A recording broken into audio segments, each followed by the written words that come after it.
Bye ఎంత సోపు వంట రూమ్లో పని ఇల్లంతా ఎవడు తోడుస్తాడు బాత్రూంలో ఎవడు కడుస్తాడు అవన్నీ ఆ పని చెప్పొచ్చు. ఏయ్ చెప్పింది అర్థం కదా? పిల్లలకు క్యారీ చేస్తున్నానండి. మళ్ళీ చేస్తావు పదా ఆ పని చెయ్యి. ఏయ్ ఇంకా ఏం చేస్తున్నావు? నా చూపాలి చేయలేదు నేను ఎంత బావాలి బయట. వస్తున్నానండి, చేస్తానండి. చెయ్యి. ఏయ్ ఏం పని చేయకుండా కూర్చోండవా? ఏం బాగాలేదండి. అట్టే నేను కొట్టాననుకో. ఇంతకు ముందు నుంచి చూస్తున్నా అమ్మని ఎట్టంటే అట్లా మాట్లాడుతున్నావు, తెడుస్తున్నావు, కొడుతున్నావు.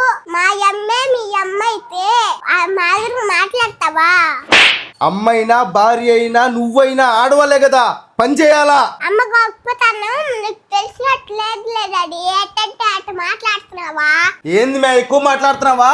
మూసుకొని పోయి పని చేయబో. నువ్వు కూడా ఏం గొప్పదనాల గురించి భలే చెప్పేట్టుకున్నావు నువ్వా.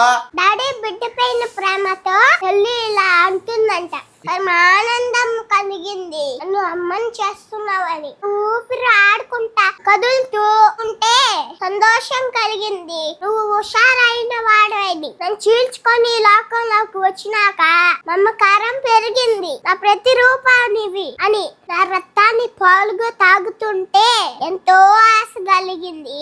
అందరికంటే బలవంతుడు కావాలని చిన్నప్పుడు తప్పట అడుగులు వేస్తూ ఇల్లంతా తిరుగుతూ ఉంటే తట్టుకోలేనంత ఆనందం కలిగింది. నీ కాలపైన నువ్వు నిలబడతావని ప్రాణం పోయేటప్పుడు కంత తడి పెట్టననుకో ఎంతో తృప్తి కలిగింది. నీకు తట్టుకునే శక్తి ఉంది అని ఇప్పుడే బాధగా ఉంది. అందరూ నేను చనిపోయానని ఏడుస్తుంటే నన్ను కాల్చేటప్పుడు నీ చెయ్యి కాలుతుందో ఏమని. అది దాని అమ్మ ప్రేమ అంటే.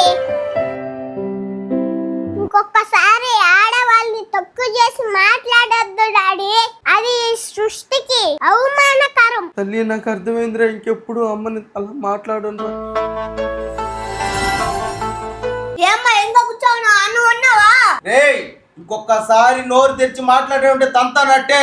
ఏం చేసి పెట్టేది అమ్మకి తెలియదా? అమ్మకి దండం పెట్టుకో, కాళ్ళ దండం పెట్టరా. నా అడుగులు సాగాలమ్మా, నీ పెదవుల చిరునవ్వుల్లా.